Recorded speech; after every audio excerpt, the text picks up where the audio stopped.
नमस्कार दोस्तों। कल रात पूरा गेम चेंज हो गया है। कैसे हुआ है? मोदी जी की ट्रम्प से बात हुई, मैंने कल भी कवर किया था इसको। लेकिन ये मुद्दा इतना बड़ा है, इसको बार बार हमें करना पड़ेगा क्योंकि हिस्ट्री हमारी आंखों के सामने लिखी जा रही है। मैंने कल आपसे पूछा था कि जो चाइना के ऊपर 100% का टैरिफ लग गया, इसका भारत के ऊपर असर क्या होगा। इसी के चलते हुए जो बात हुई है मोदी जी की ट्रम्प के साथ, उसका मतलब है कि पहली बार पिछले 30-40 सालों में भारत पहली बार उस जगह पे पहुंच गया है, उस टाइम पर पहुंच गया जहां पर हमारी जीत निश्चित है। अफगानिस्तान का फॉरेन मंत्री भारत में आता है, भारत में आकर भारत को बोलता है कि हम अपना बॉर्डर आपके साथ मिलाने के लिए तैयार हैं। यानी कि पीओके अगर हमारे पास आता है तो हम अफगानिस्तान के बॉर्डर के साथ लग जाएंगे। 106 किलोमीटर हमारा बॉर्डर उनके साथ मिल जाएगा। हमें किसी के बीच में से ट्रक भेजने की ज़रूरत नहीं है, सीधा हमारा पीओके से अफगानिस्तान तक हमारा ट्रक जा सकता है। और आपको मालूम है ईरान से लेकर अफगानिस्तान तक रेलवे लाइन हमने ऑलरेडी डालनी शुरू कर दी है। ये कल रात को नहीं हुआ, ये पहले से हो रहा है। अब जो ये हिस्ट्री है जो हमारे सामने लिखी जा रही है, ये है क्या? पहली बात ये है कि डोनाल्ड ट्रंप ने एक ऐसा न्यूक्लियर बॉम्ब फेंक दिया चाइना की इकोनॉमी के ऊपर कि चाइना इससे बाहर नहीं निकल सकता। मुझे मालूम है ये टेम्पररी है। जैसे ही चाइना मान जाएगा जो डोनाल्ड ट्रंप की शर्तें हैं, ये 100% का टैरिफ कम हो जाएगा। लेकिन ये 100% का टैरिफ कम नहीं होता। और आपको मालूम है 1 नवंबर से ये टैरिफ लगने वाला है। 1 नवंबर से लगने का मतलब है आगे जो सारा ये न्यू ईयर का, क्रिसमस का जो सीज़न है वो तो गया। अब चाइना अपना माल नहीं बेच पाएगा अमेरिका के अंदर। और ये सिर्फ अमेरिका वर्सेस चाइना नहीं रहा, ये भारत का भी मूवमेंट है। मैंने कितनी देर से बोल रहा हूं आपको, ये सारी लड़ाई चाइना की दादागिरी को ख़त्म करने के लिए है। और भारत का मूवमेंट है कि हम पूरे दुनिया में हम छा सकते हैं। और भाई एक जोहो कंपनी ने अभी तो काम शुरू किया है, तहलका मचा के रख दिया पूरी दुनिया में। अब ब्रेकडाउन करते हैं कि हुआ क्या है। ये कल रात को भारत के आसपास की दुनिया चेंज कैसे हो गई। अफगानिस्तान का आपको मालूम है कि कैसे हमने पाकिस्तान का इतना दर्द उसको हुआ है कि अफगानिस्तान में जाकर बॉम्बिंग उसको करनी पड़ी है अपने आप को रेलिवेंट दिखाने के लिए, दुनिया के अंदर एक ड्रावा देने के लिए कि पाकिस्तान का मरा हुआ शेर अभी जिंदा है। वैसे उनको पता नहीं है ये मरा हुआ सुअर है। अब जो ट्रंप है, उन्होंने जो टैरिफ लगाए, उन्होंने बोल दिया जितने भी चाइना के एक्सपोर्ट्स हैं, एनीथिंग, सबके ऊपर 100% का टैरिफ लगेगा। यानी कि $1 की चीज़ $2 की हो गई ओवरनाइट। अब जो ये युद्ध शुरू किया ट्रंप ने, वो रीज़न क्या था? रीज़न ये है कि चाइना ने भी दादागिरी करी। उन्होंने बोल दिया कि रेयर अर्थ हम किसी को नहीं देंगे, उसको वेपन की तरह यूज़ किया क्योंकि चाइना 90% से ज़्यादा रेयर अर्थ को अपने कंट्रोल में उसने किया हुआ है। क्वेश्चन मेरा एक है, उसको कंट्रोल करने किसने दिया? इन्हीं ग्लोबलिस्ट ने जो अमेरिका के अंदर बैठे हैं। और आज डोनाल्ड ट्रंप बोलता है कि चाइना मुझे दादागिरी दिखा रहा है। भाई तुमने तो पिछले 150 सालों से तुमने पूरे दुनिया के ऊपर दादागिरी दिखाई। आज अगर चाइना या भारत दिखा रहे हैं तो तुम्हारे पेट में दर्द क्यों हो रहा है? क्यों? क्योंकि इनको लगता है कि इनको भगवान की तरफ से एक राइट है, ये दादागिरी ये दिखा सकते हैं, कोई इनको नहीं दिखा सकता। अब चाइना ने हॉस्टेज बनाना शुरू कर दिया है पूरे दुनिया को, जिसे अमेरिका ने ही अलाउ किया था कि 90% वो ये कंट्रोल अपने हाथ में रख ले। वैसे ही जैसे भारत में जो राहुल गांधी है, उसने 2008 में एक एग्रीमेंट किया था, पूरी भारत की मार्केट को चाइना के कदमों में डाल दिया। अब चाहे भारत का जो हालत हुई है वो आपके सामने है। वही काम अमेरिका के अंदर भी पप्पू बैठे थे, उन्होंने चाइना को हर चीज़ उनके थाली में रख दी थी। लेकिन ट्रंप ने बोला नॉट एनी मोर। ये जो पुराने हुक्मरान थे, उन्होंने जो भट्टा बढ़ाया अमेरिका का, अब मैं नहीं होने दूंगा। और ये वेस्टर्न मीडिया है, वो आपको एक चीज़ नहीं बताएगी, क्योंकि वेस्टर्न मीडिया को या इंडियन मीडिया को चाइना पैसे देकर चुप कराता है। वो ये है कि चाइना को सिर्फ पनिशमेंट नहीं दी जा रही, ये आपको इनविटेशन भी दिया जा रहा है। चाइना की पनिशमेंट है, यानी कि चाइना की थल्ले थल्ले और आपकी बल्ले बल्ले, वो वाला हाल है। आपको इनविटेशन दिया जा रहा है, आपको गोल्डन मूवमेंट दिया जा रहा है क्रिएट करने के लिए। सोच के देखिए, जब एक एक फैक्ट्री चाइना से निकलेगी, अब उसको एक घर चाहिए जहां पर वो बना सकते हैं। सप्लाई चेन्स टूटने वाली हैं, उसको रिप्लेसमेंट चाहिए। वेस्टर्न कंपनीज पैनिक में हैं आज की डेट में, वो ऑल्टरनेट ढूंढेंगी। कहाँ जाएंगी वो? क्या अफ्रीका में जाएंगी? लैटिन अमेरिका में जाएंगी जहां पर लॉलेसनेस है? कहाँ जाएंगे?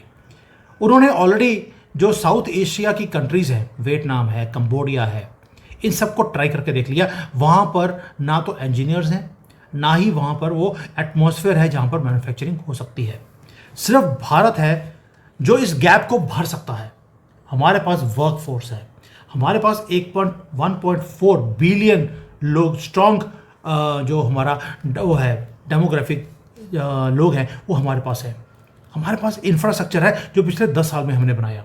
हमारे पास डेमोक्रेसी है जहां पर 3 टर्म से एक ही गवर्नमेंट चल रही है, यानी कि एक स्टेबिलिटी है, रूल ऑफ लॉ है। वैसे तो रूल ऑफ लॉ है नहीं, क्योंकि हमारे पास भी बिके हुए जजेस हैं, लेकिन उसके ऊपर मुद्दा नहीं है।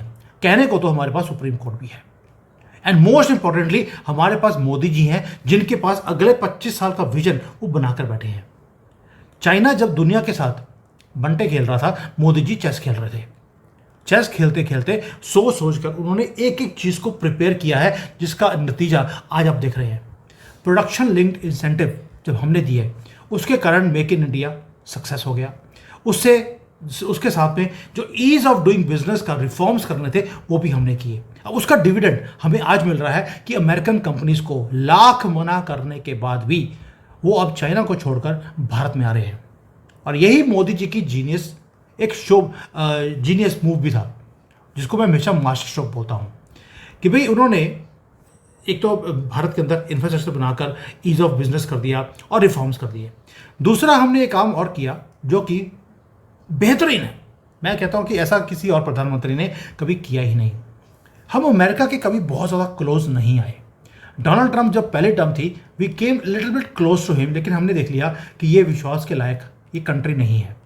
और ना ही हमने बहुत ज़्यादा कोई हॉस्टाइल रिलेशंस चाइना के साथ बनाए, यानी कि हमने एक बैलेंस रखा। हमने भारत का जो इंटरेस्ट था उसको आगे रखा, ना कि 2008 की तरह बेशर्मी से एक एग्रीमेंट साइन करने चले गए, कभी भी नहीं। ना तो हमने, ठीक है, उन्होंने वहाँ पर 1 लाख आदमी खड़े किए बॉर्डर के ऊपर चाइना ने, हमने भी खड़े कर दिए। लेकिन क्या हाथापाई हुई? हाथापाई शुरू में हुई डोकलाम में, हमारे 20 मारे, हमने 120 मार दिए, हिसाब बराबर, दैट्स इट। उसके बाद हमने कुछ भी चाइना के खिलाफ ना बोला ना किया। और अमेरिका के साथ भी हमारा ऐसा ही है। अब वो जो काम हमने तब किए थे वो आज पे ऑफ दे रहे हैं आपको। पे ऑफ ऐसे है, एप्पल आपके पास आ गया, सैमसंग ने पूरा सब प्रोडक्शन लाइन शिफ्ट कर ली, टेस्ला आने की फिराक में है, कुछ चाहिए उसको मिल जाएगा, वो भी आ जाएगा। और इसके साथ साथ जो बड़े सेमीकंडक्टर की कंपनीज हैं, फार्मास्यूटिकल वाली है, इलेक्ट्रॉनिक्स है, टेक्सटाइल है, ये सब आपके पास आने के लिए तैयार है, लाइन लगा के खड़े हैं। और ये तो वो हालत है जब अभी टैरिफ लगे नहीं थे चाइना के ऊपर, तभी इन्होंने आना शुरू कर दिया था हमारे पास। अब टैरिफ लगने के बाद क्या होगा? हर सेक्टर जहां पर चाइना डोमिनेट करता था वो आपके पास आ रहा है, आएगा नहीं बोल रहा हूं। और मोदी जी ने भारत को परफेक्टली पोजीशन कर दिया इन सारे बिजनेसेस को कैप्चर करने के लिए। अब नंबर्स की बात करते हैं तो आपको पता लगेगा।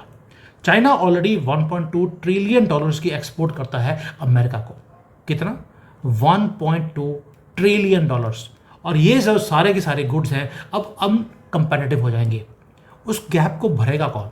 यानी कि आपके पास अपॉर्चुनिटी है कि आप 1.2 ट्रिलियन डॉलर, बिलियन नहीं कह रहा हूं मैं, इसको आप कैप्चर कर सकते हैं। अगर आपने इसमें से 20-30% भी ले लिया तो आप 400-500 बिलियन डॉलर की बात बोल रहे हैं। ऑलमोस्ट अगर 20% की बात करें तो ये हो जाएगा 240 बिलियन डॉलर।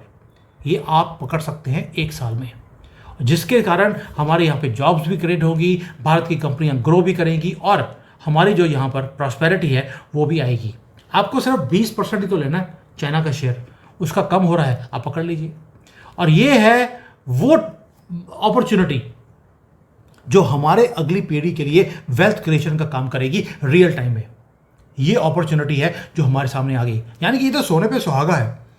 ये जो डोनाल्ड ट्रंप की और मोदी जी की जो बात हुई है, किस पे बात हुई है कि let's sign the trade deal की नेगोशिएशंस बिल्कुल सही डायरेक्शन में चल रही हैं। ये ट्रंप ने माना है, मोदी जी ने नहीं माना, ट्रंप ने माना है। मोदी जी ने बोला बिल्कुल मेरी टीम बोल रही है कि is going in the right direction, coming few weeks will be able to sign the contract. अब ये स्ट्रेटेजिक एडवांटेज अब देगा क्यों? उधर से तो ट्रेड डील साइन हो रही है, इधर अफगानिस्तान वाले आपके साथ हैं, इधर चाइना की बात लग रही है। यानी कि पाकिस्तान ने जिसके साथ दोस्ती करी उसकी जो नैया है वो डूबनी तय है। अब बात करते हैं इकोनॉमिक्स की। ये सिर्फ इकोनॉमिक्स में मैं बात, जो अभी तक मैंने बोला कि जहाँ पर बिजनेस है, इकोनॉमिक्स है, वो आपकी फेवर में है। लेकिन चाइना ने जो काम किया, अपना एग्रेशन दिखाया, उसके कारण दुनिया को एक चीज़ और समझ आ गई कि हम इनके ऊपर विश्वास भी कर नहीं सकते। हमारे साथ कभी दो कलाम करते हैं, कभी कभी यहाँ पर लद्दाख बोलते हैं हमारा है, कभी अरुणाचल बोल देते हैं हमारा है, कभी वियतनाम से पंगा, कभी जापान से पंगा, कभी ट्रेड की बुलिंग है, कभी डेट ट्रैप में कंट्रीज को फंसाते हैं। तो दुनिया अब इनके ऊपर विश्वास नहीं कर सकती। दुनिया जागना शुरू कर दिया है कि भारत वो सब कुछ ऑफर करता है जो चाइना ऑफर नहीं करता। एक सबसे बड़ा काम है कि दुनिया की कंपनीज हमारे ऊपर विश्वास कर सकती हैं। हम ट्रस्टवर्दी पार्टनर हैं जो चीज़ों को चोरी नहीं करते। डेमोक्रेटिक वैल्यूज़ हैं, ट्रांसपेरेंट सिस्टम है। करना है तो करना है, नहीं करना तो नहीं करना, भाड़ में जाओ। बड़ा क्लियर हमारा आंसर है। और मोदी जी को बहुत देर पहले समझ आ गया था कि चाइना अपनी हरकतों से बाज नहीं आएगा। एक दिन ऐसा आएगा जब इनका माल बिकना बंद हो जाएगा। मोदी जी ने एक बार बोला भी था, एक दिन आएगा जब चाइना का माल कोई लेने को तैयार नहीं होगा। और इसीलिए मोदी जी ने क्या किया, चाइना से कोई तनकी नहीं दिखाई, लेकिन क्वाड के अंदर अपनी अलायंसेस को हमने तेज करना शुरू कर दिया। ये आपको जानना पड़ेगा कि कैसे सिस्टमेटिकली एक एक लेवल पर हमने काम किया है, जिसका डिविडेंड आपको आज मिल रहा है। हमने अपने जो रिलेशंस है उनको यूरोप के साथ, जापान के साथ, अफ्रीका के साथ, लैटिन अमेरिका, सबके साथ हमने तेज करे। और इसके साथ साथ हमने डोमेस्टिक मैन्युफैक्चरिंग कैपेबिलिटी को भी हमने इंक्रीज किया था। बड़ी कैलकुलेटिव मूव थी मोदी जी की, और इसे दाद देता हूं यार इस बंदे की कि किस तरह से सोचते हैं। हर decision strategic, calculative and timely. Time से पहले हर काम को इन्होंने इंप्लीमेंट किया हुआ है। अब थोड़ा रियलिटी चेक भी कर लेते हैं। एक तो हो गया कि ये मोमेंट है हमारा, समझ आ गया, लेकिन क्या राह जो है आगे आसान होगी? आंसर है बिल्कुल भी नहीं। क्या चैलेंजेस आएंगे? बिल्कुल आएंगे, क्योंकि क्या चाइना इतने आसानी से आपको सारा कुछ टेक ओवर करने दे देगा? आंसर है नहीं। लेकिन उसको करने के लिए अगर आपको कोई फर्क ना पड़े, चाइना अगर बीच में इंटरव्यू नहीं करे, आपको फर्क ना पड़े, उसके लिए जो रिफॉर्म्स है उसको और तेज़ करना है, तो मोदी जी ऑलरेडी लगे हैं। लॉजिस्टिक्स को बेटर करना है, तो ऑलरेडी जो इनलैंड जो वाटर है दिल्ली तक शिप आएगी, उसके ऊपर काम चल रहा है। यानी कि बेटर लॉजिस्टिक्स के ऊपर काम चल गया और स्किल्ड लेबर हमने क्रिएट करनी शुरू कर दी है। और यही डिफरेंस है आज के भारत में और चाइना में। वो क्या है? एक तो हमने, जैसे चाइना ने 15-20 सिटीज़ हैं जहाँ पर डेवलपमेंट करी है, बाकी पूरी कंट्री बिल्कुल वैसी है जैसे पहले थी। लेकिन भारत ने ऐसा काम नहीं किया। आप नॉर्थ से लेकर साउथ तक, ईस्ट से वेस्ट तक कहीं चली जाइए, आपको हर सिटी, हर गांव में आपको तरक्की दिखती है। हमने बैलेंस्ड अप्रोच लिया, ना कि सिर्फ जो कोस्ट के ऊपर मुंबई है, चेन्नई है, कोलकाता है, सिर्फ इन्हीं के ऊपर हमने फोकस नहीं किया जो चाइना ने किया। दूसरा, हमने कभी चीटिंग नहीं करी किसी के साथ, कभी किसी के सामान को चोरी नहीं किया, स्टील नहीं किया, उनके डिज़ाइन को कॉपी नहीं किया, और उसके बाद हमने उसी चीज़ों को वेपन की तरह यूज़ भी नहीं किया। हमने एग्जीक्यूट किया चीज़ों को वैदिक अर्थशास्त्र के हिसाब से। हमने इनोवेशन किया तो जुगाड़ भी किया, और जुगाड़ के साथ हार्डवर्क किया, और उसके बाद जुगाड़ में भी एक्सीलेंस हमने कर ली।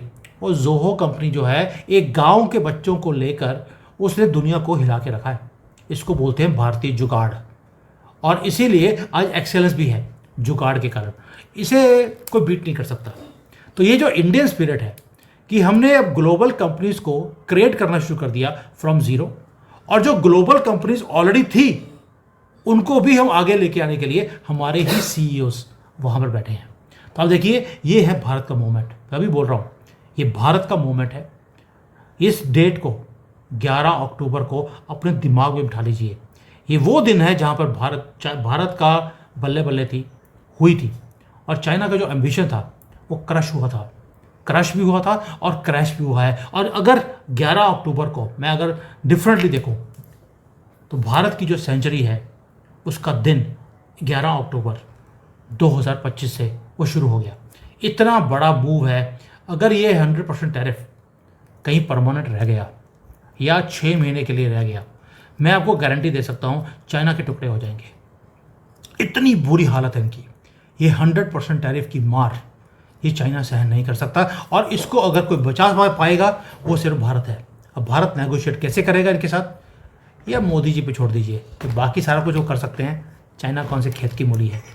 जय हिंद, वंदे मातरम।